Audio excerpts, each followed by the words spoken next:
ఢిల్లీలో అధికారంలోకి వచ్చిన ఆప్ పార్టీని ఢిల్లీ ప్రజలు మాత్రమే కాకుండా మొత్తం దేశం అంతా కూడా అభిమానించింది, ఇష్టపడ్డది. ఎందుకంటే ఆప్ అధికారంలోకి రాకపూర్వమే అన్నా హజారే చేసినటువంటి అవినీతి నిరోధక ఉద్యమము, అవినీతి నిరోధక కోసం చేసినటువంటి ఆయన పోరాటము, ఆ పోరాట ఆ సమయంలో పుట్టినటువంటి ఈ పుట్టినటువంటి ఈ పార్టీ ఆప్ పార్టీ దేశవ్యాప్తంగా చాలా చర్చకు దారితీసింది.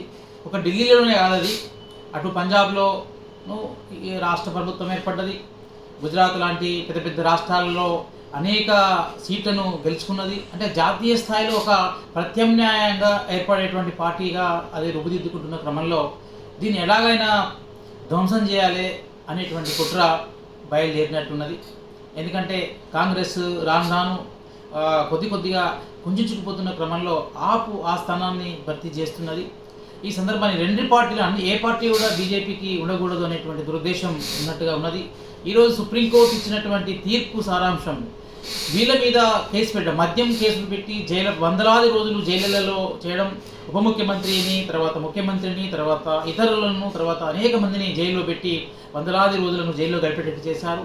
పార్టీని అంటే ఏ విధానం, ఏ ఆలోచన మీద పార్టీ అయితే వచ్చిందో, అంటే అవినీతిని తుడిచేస్తాం, చీపురును గుర్తుగా వాళ్ళు పెట్టుకున్నారు. అంటే అవినీతి తుడచడం కోసం వస్తున్నటువంటి చీపురు, అది నమ్మారు ప్రజలు. దేశవ్యాప్తంగా అనేక మంది ప్రజలు, లక్షలాది మంది ప్రజలు నమ్మారు. ఢిల్లీ ప్రజలు తెలివైన వాళ్ళు కాబట్టి వాళ్ళు కూడా నమ్మి ఓటేశారు. కానీ అటువంటి పార్టీ మీద బురద జల్లేటువంటి ప్రయత్నం చేశారు. అది సక్సెస్ అయ్యారు కూడా. బురద జల్లి తర్వాత వచ్చినటువంటి ఎలక్షన్లో వీళ్ళను జైల్లో పెట్టిన తర్వాత ఆ పార్టీ ఓడిపోవడం అనేది మనం చూస్తాం.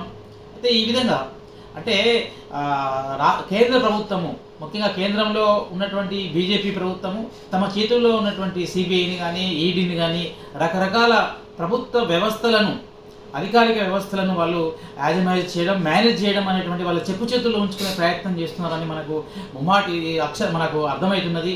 ఇది చాలా దుర్మార్గమైనటువంటిది, కుట్రపూరితమైనటువంటి ఈ కోణం. ఇది ఏంటంటే రాజ్యాంగంలో ఏ వ్యవస్థకు ఆ వ్యవస్థ పనిచేయాలి. న్యాయ వ్యవస్థలో నువ్వు జోక్యం చేసుకుంటున్నారని మొన్నటి దాకా చాలామంది ప్రధాన ప్రతిపక్ష పార్టీల వాళ్ళు, ఇతర వాళ్ళు మొత్తుకున్నా కూడా కనీస స్పందన లేదు. దానికి సంబంధించినటువంటి చర్యలు కూడా ఏమీ లేవు. ఇంకింత న్యాయ వ్యవస్థ సుప్రీంకోర్టులో కొలీజియంలో వీళ్ళ యొక్క సంఖ్యను పెంచుకోవడానికి ప్రయత్నాలు ఇంకా చాలా చేస్తూనే ఉన్నారు. దీన్నంతా ప్రపంచమంతా వ్యతిరేకిస్తున్నది.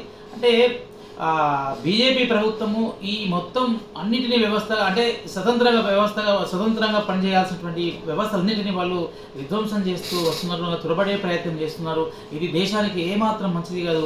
ఎందుకంటే ఎలక్షన్ కమిషన్ మీద రాహుల్ గాంధీ ఓటు చోరీ జరిగిందని, తర్వాత ఈవీఎంలో మాయ జరిగిందని ఎన్ని రకాలుగా ఆందోళన చేసిన దానికి కనీసమైన స్పందన, ఏ విధమైనటువంటి సిగ్గు ఎగ్గు లేనటువంటి పద్ధతి మనం కేంద్ర ప్రభుత్వం చూస్తాం. అదేవిధంగా అనేక ప్రతిపక్ష పార్టీల నాయకుల మీద ఈడీలను పంపించే వాళ్ళను అరెస్ట్ చేయడం, జైలు పెట్టడం అనేటువంటిది దుర్మార్గాలను మనం అనేకం చూసినాము.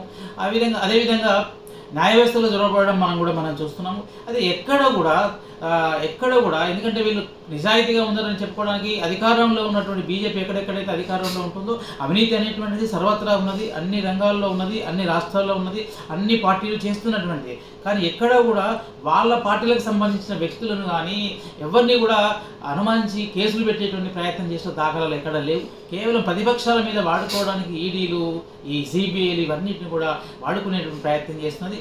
దీన్ని మొత్తం దేశ ప్రజలందరూ కూడా ముక్తకంఠంతో ఖండించాలి. ఎందుకంటే ఇది బీజేపీకి రానున్న కాలంలో ఒక గడ్డు పరిస్థితిని ప్రజలు కనుక ఆలోచించినట్లయితే, ప్రజలు కనుక ఇంకింత విషయం మీద చర్చించినట్లయితే చాలా విప్లవాత్మకమైన మార్పులు వచ్చేటువంటి అవకాశం ఉంటుంది. ఎందుకంటే అవినీతిని వీళ్ళందరూ కూడా సమూలంగా పోవాలని కోరుకున్న ప్రజలు మాత్రమే ఈ యొక్క ఆమ్ ఆద్మీ పార్టీకి ఓటు వేశారు, గెలిపించారు, అత్యధిక మెజారిటీ కూడా ఇచ్చారు. రాష్ట్రాల్లో చాలా ఆ పార్టీ ఏర్పడేటువంటి అతి తక్కువ సమయంలో ఢిల్లీలో వచ్చింది, పంజాబ్లో వచ్చింది, మిగతా కొన్ని రాష్ట్రాల్లో కూడా మంచి బలమైనటువంటి పునాదులు వేసుకున్నది.